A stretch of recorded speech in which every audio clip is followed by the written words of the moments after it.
दिन प्रतिदिन ममता बनर्जी का गुस्सा बढ़ता जा रहा है।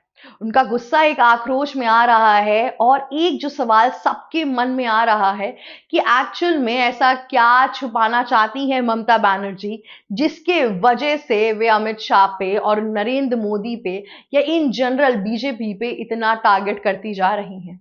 ममता बनर्जी का एक स्टेटमेंट रिलीज हुआ जहां पे उन्होंने ओपनली धमकी दी अमित शाह और पीएम मोदी को। उन्होंने बोला कि अंग्रेज आकर भी थक गए तो भी बंगाल पर राज नहीं कर पाए, तुम तो सिर्फ एक पार्टी हो। जी हाँ, उन्होंने बोला कि अंग्रेजों ने भी जब स्टार्टिंग में वे आए थे, जब ईस्ट इंडिया कंपनी आई थी, तो उनका जो मेजर कहते हैं ध्यान और केंद्र था वो बंगाल के ऊपर था। उन्होंने बहुत कोशिश की बंगाल को हथियाने की, कैप्चर करने की। जब वे थक गए तो उन्होंने कैपिटल दिल्ली में शिफ्ट कर दिया। ममता बनर्जी ये साफ स्टेट करती हैं कि इस टाइम पर जो सेंटर बंगाल के अंदर चीजें कर रहा है वो इलीगल है, और अगर उन्होंने यही करना शुरू किया तो इसके आगे कुछ भी अंजाम हो सकता है। आप समझ रहे हैं कि एक स्टेट का लीडर, एक स्टेट का सीएम किस तरीके से सेंटर के ऊपर एलिगेशंस और इल्जाम लगाता जा रहा है। आखिर बात क्या है, ममता बनर्जी इतनी डरी हुई क्यों है? दरअसल 2026 में बंगाल इलेक्शन आने वाले हैं, जिसके पहले इलेक्शन कमीशन ऑफ इंडिया ने यह सोचा कि हम एक सर्वे करते हैं। उस सर्वे में यह पता चलता है कि कितने इलीगल वोटर्स हैं, कितने वोटर्स हैं जिनका आइडेंटिफिकेशन नहीं है, कितनी तरीकों के इलीगली वोटर बैंक को भरने के लिए पॉलिटिशियंस जो चीजें करते हैं इलेक्शन के टाइम पे, वो सब चीजों का सर्वे करने आया था election commission of India. Election commission of India को बोला ममता बनर्जी के कि तुम तो बस एक खिलौना हो अमित शाह के लिए। जैसे ही अमित शाह तुम्हारा डमरू बजाता है, तुम बिल्कुल ही उस तरीकों में ढलने लगते हो। उन्होंने बोला कि इतने टाइम से बीजेपी क्यों नहीं आई ये सब प्रावधान लेकर या ऐसा कुछ करने के लिए। अरे, जब इलेक्शन अगले साल है तो अभी तो आएंगे। अभी जब इस साल को खत्म होने में महज 2 से 3 महीना बचा है, तभी तो चीजें होंगी। अब इसके बीच में ममता बनर्जी कहती हैं कि इस टाइम पे सर्वे करने का कोई मतलब नहीं बनता, क्योंकि इस टाइम पे बंगाल एक नेचुरल डिजास्टर के थ्रू जा रहा है। कैसा नेचुरल डिजास्टर? आपके यहाँ फ्लड आई है, पंजाब में भी फ्लड आई, दिल्ली में भी फ्लड आई, फिर आपकी मुंबई में फ्लड आई, तो इसका मतलब ये था कि सरकार ने काम करना ही छोड़ दिया। ममता बनर्जी के हिसाब से जो उनके नदर्न पार्ट ऑफ बंगाल के अंदर जो फ्लड आई है, उसके वजह से पूरा बंगाल डिस्टर्ब हो चुका है। फ्लड तो बहुत पहले से आ चुकी थी, पर आप तो बहुत बिजी थी डांस करने में टॉलीवुड स्टार के साथ। जब दुर्गा पूजा का पूरा प्रोग्राम हो रहा था, वो तो बिल्कुल ही भव्य तरीके से हुआ था, उसमें तो कोई दिक्कत आते हुए नहीं दिखी थी। पर जब सरकार आज बोल रही है कि उसको अपना सर्वे करना है, सरकार चाहती है कि जो इलेक्शन हो वो सही ढंग से हो, उसमें सही वोटर्स हो, इमिग्रेंट्स का इशू ना हो। बाहर से घुसपैठी घुस जाते हैं, बहुत से लोग अपना आधार कार्ड फेक करके अलग अलग तरीकों से वोट करने के लिए आते हैं। साथ ही साथ ऐसी बहुत सी प्रैक्टिसेस होती हैं इलेक्शन के दौरान। उस चीज को हटाने के लिए, फेयर इलेक्शन करने के लिए, जिस तरीके से इलेक्शन कमीशन ऑफ इंडिया जो प्रस्ताव रख रहा है, उसको ठुकराए पे ठुकराई जा रही है ममता बनर्जी। आखिरकार ममता बनर्जी ऐसा क्या करती हैं अपने इलेक्शंस के अंदर जो वो इतना डर गई हैं इस सर्वे से?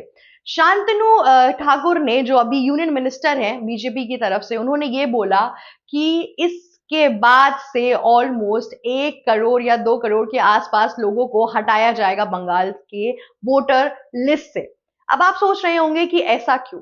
दरअसल बंगाल के अंदर हम सबको पता है कि काफी हद तक रोहिंग्याज, बांग्लादेशी और भी उस नेबरिंग कंट्री से काफी लोग बिना किसी कागजात बॉर्डर के नीचे से चले आते हैं, और कितने टाइम से उन्होंने असाइलम लेके या फिर अपना बसेरा करके रखा हुआ है। लेकिन क्या वो इंडियन सिटीजन है? क्या उनका वोट इंडिया के कॉन्स्टिट्यूशन में काउंट होना चाहिए? नहीं। लेकिन ममता बनर्जी की जो स्ट्रैटेजी है इन्हें अपने पास बुला कर रखने की और अपना वोटर बैंक भरने की, ये साफ साफ खुलते हुए सामने आ रही है। और इसका पर्दाफाश बीजेपी ने नहीं किया है या सेंटर ने नहीं किया है, इसका पर्दाफाश खुद अपने पैर पे कुल्हाड़ी मारकर ममता बनर्जी ने ही किया है। अगर बंगाल में इलेक्शन इतनी पारदर्शी तरीकों से हो रहा है, तो आखिरकार प्रॉब्लम क्या है? उस सर्वे के अंदर से आप इतनी चीजें क्यों निकाल रही हैं? आपको ऐसा क्या हो गया है कि इलेक्शन कमीशन ऑफ इंडिया ने अगर सर्वे कर लिया तो दिक्कत आ जाएंगी? आप उसका एक बहुत ही छोटा सा रीजन दे रही हैं। आप बोल रही हैं कि बंगाल में अभी नेचुरल डिजास्टर हो रहा है, इस वजह से मैं डॉक्यूमेंट्स नहीं दे सकती। अरे तो सरकार की अपनी कोई टाइमलाइन नहीं है। सरकार हमारी घर की सरकार थोड़ी ना है कि घर में शादी हो रही है, ब्याह हो रही है, आपकी तबीयत खराब है तो उस हिसाब से चलेंगे। आप बिजी हैं फ्लड के पूरी सिचुएशन के अंदर, तो आपके मंत्री और कैबिनेट के अंदर भी बहुत लोग हैं जो दे सकते हैं। पर सारे के सारे टीएमसी लीडर भी यही कह रहे हैं। ममता बनर्जी के हिसाब से सेंटर एक साजिश रख रहा है और उनके वोटर बैंक को हटा रहा है। अगर आपके वोटर्स इतने ही साफ सुथरे आइडेंटिफिकेशन के साथ आपके सामने खड़े हैं, उनका कोई ट्रैक रिकॉर्ड में एक भी क्वेश्चन मार्क नहीं है, तो दिक्कत क्या है? करने दीजिए ना। अगर आपका दामन साफ है तो क्या आप किसी चीज के लिए रोकेंगे? नहीं। पर फिर भी ममता बनर्जी धमकी पर धमकी दी जा रही है। उन्होंने इतनी धमकी दे दी कि जो इलेक्शन कमीशन ऑफ इंडिया का जो वेस्ट बंगाल के अंदर चीफ था, उसने बोल दिया कि ममता बनर्जी हमें इंटिमिडेट करने की कोशिश कर रही थी, मतलब हमें दबाने की कोशिश कर रही थी। ऐसा स्टेटमेंट आपको एक गवर्नमेंट ऑफिसर से आ रहा है।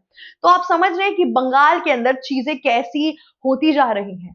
दरअसल बंगाल का जो पॉलिटिकल इकोसिस्टम है ना, उसके अंदर ऑपोजिशन का एग्जिस्टेंस अब बचा ही नहीं है। अभी रिसेंटली आपने देखा था कि कैसे बीजेपी के सांसद जब उस फ्लड वाले एरिया में गए तो उनपे इतना भारी भरकम अमाउंट में अटैक हो गया। जी हाँ, उनका सर फूट गया, उनकी गाड़ी पर इतने ढेर सारे पत्थर फेंके गए, इतना सब कुछ हुआ और ममता बनर्जी उनसे मिलने गई। और जब बाहर निकल के आई तो रिपोर्टर्स को कहती हैं, अरे कुछ नहीं हुआ है, वो डायबिटिक थे इसलिए हो गया। अरे कौन सा डायबिटीज का मरीज है जिसका सर फूट जाएगा डायबिटीज की वजह से? क्यों? कैसी बातें हैं, इलॉजिकल बातें हैं ये बिल्कुल। उसके बाद से उनका अमित शाह को मीर जफर बोलना। अब Amit Shah election commission of India के साथ मिलकर चीजों का सर्वे कर रहे हैं। वो उस पोजीशन पर है कि उनका करना वो कर्तव्य है, वो अपना सिर्फ काम कर रहे हैं। तो आप बोलती हैं कि वो एक्टिंग प्राइम मिनिस्टर बन रही हैं, और उसके बाद से ये जो आप पूरी अनबन और मिसअंडरस्टैंडिंग क्रिएट करने की कोशिश कर रही हैं, वो क्या? अभी एक दो दिन पहले ही ममता बनर्जी ने बोला कि अमित शाह मीर जफर हैं और वो पीएम मोदी की जो सीट है वो उसको खा जाएंगे। वो बोलती हैं कि ये कब पीएम मोदी को बिट्रे कर देंगे उन्हें कभी समझ नहीं आएगा। और वो अपनी जो सहानुभूति है वो प्राइम मिनिस्टर के साथ भी दिखाती हैं कि आप सतर्क रहिए। ये सब कुछ तो ममता बनर्जी कर रही हैं इस टाइम पर। आखिरकार इतनी जो उनको दिक्कतें हो रही हैं कि किस बात का प्रावधान है, क्यों हो रही है? दरअसल जो इनका वोटर बैंक लिस्ट इतने टाइम से भर रहा था, उसकी दिक्कत इन्हें हो रही है। जो करप्शन उस स्टेट के अंदर चल रहा है, उसकी दिक्कत हो रही है। बंगाल के जो असली सिटीजन्स हैं, जो बहुत परेशान हैं टीएमसी गवर्नमेंट्स के साथ और चीजों में, उससे उनकी आवाज दबाई जा रही है, उनको आइसोलेशन में लाया जा रहा है। इस टाइम पर आप देख रहे होंगे कि फ्लड की इतनी न्यूज ही नहीं आ रही, क्योंकि मीडिया रिपोर्टिंग ही उस एरिया में इतनी नहीं हो रही है। अब ममता बनर्जी अपने एक डिक्टेटरशिप एरा के अंदर एंटर कर रही है, जहां पे वो सेंटर की तरफ से कोई भी दखल अंदाजी नहीं चाहती हैं। इलेक्शन कमीशन ऑफ इंडिया अपना काम करता है तो उनके लिए क्या कहते हैं, उनको दबाना शुरू कर दिया जाता है, उनके ऊपर अटैक शुरू हो जाते हैं। जब सांसद या ऑपोजिशन की कोई पार्टी आती है और चीजें करती हैं तो अलग अलग चीजें होने लगती हैं। तो ऐसे तो डेमोक्रेसी रहेगी ही नहीं ना बंगाल के अंदर। कोई और पार्टी या कोई एक्सटर्नल चीजें आ ही नहीं सकती है। सिर्फ टीएमसी और ममता बनर्जी का ही राज होगा। यही ममता बनर्जी की एक सिंपल सी थिंकिंग है। ये बात किसी से छुपी नहीं है कि काफी बांग्लादेशी और रोहिंग्या मुस्लिम इस टाइम पर बंगाल के अंदर इस टाइम पे रह रहे हैं। उनके बहुत से ऐसे लोग हैं जिनका कोई पेपर वर्क नहीं है, कोई आइडेंटिफिकेशन नहीं है, टैक्सेस नहीं दे रहे हैं, चीजें नहीं हो रही हैं, बस वहां पर रह रहे हैं।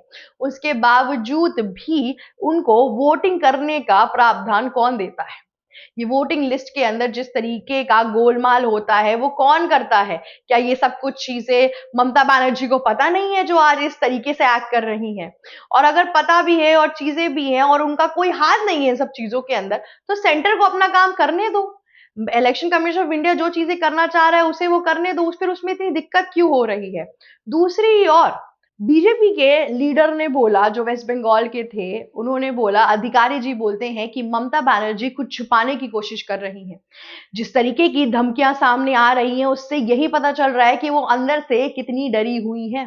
और भी सेंटर के लीडर्स ने सेम चीज बोली कि अगर आपने कुछ गलत नहीं किया और अगर अपना वोटर लिस्ट आप ऐसे इमिग्रेंट्स और इलीगल लोगों के थ्रू नहीं भरती हैं तो आपको दिक्कत क्या है? आखिरकार अगर उसमें से नाम डिडक्ट हो जाएगा तो आपके साथ क्या प्रॉब्लम हो जाएगी? लेकिन ममता बनर्जी का इस पे कोई सीधा साधा आंसर आता ही नहीं है, क्योंकि उनके पास कोई आंसर ही नहीं है। उन्होंने ऑलमोस्ट प्रूवन कर दिया है कि हाँ, मेरा वोटर लिस्ट इन लोगों से भरता है। अब जो टीएमसी की पूरी वोटर बैंक लिस्ट है और चीजें हैं वो इस प्रावधान के बाद से हिलती हुई दिख रही हैं। टीएमसी लीडर्स कह रहे हैं कि हमारे लीडर्स पे अटैक किया जा रहा है, सेंटर की तरफ से हम पे सेंटर दबाव डाल रहा है, हमारी ही जगहों पे घुस के हम पे ही रूल करने की कोशिश कर रहा है। तो ऑब्वियस सी बात है, सेंटर इसीलिए ही बना हुआ है। टीएमसी लीडर्स बहुत टाइम से बीजेपी की गवर्नमेंट और बीजेपी के जो लीडर्स हैं बंगाल के अंदर भी, उन पे भी काफी असीमित अटैक्स हो चुके हैं अभी तक। और टीएमसी लीडर कहते हैं कि ये खुद ही अपने ऊपर कराते हैं। अरे कोई अपने ऊपर अटैक क्यों कराएगा? किस पीआर गेम के लिए कराएगा? और साथ ही साथ अगर टीएमसी लीडर्स पे कोई अटैक हो जाता है तो कहते हैं कि अरे ये तो बीजेपी ने कराया है। ये सब जो पॉलिटिकल इकोसिस्टम इस टाइम पे बंगाल के अंदर चल रहा है, ये काफी सोचने वाली चीज है। इसमें सुधार लाने की सख्त जरूरत है, क्योंकि बंगाल के लोग अपनी डेमोक्रेसी प्रिवेल ही नहीं कर पा रहे हैं। वो अपने जो उनकी जो वोटर राइट है उसको वो चला ही नहीं पा रहे हैं। कितनी बार आप सुनेंगे कि बंगाल में लोग चाहते हैं कि अब चेंज आए, लेकिन ममता बनर्जी फिर से जीत जाती हैं। कैसे जीतती हैं? क्योंकि उनके पास इन इलीगल वोटर्स का एक पावर बैंक रखा हुआ है।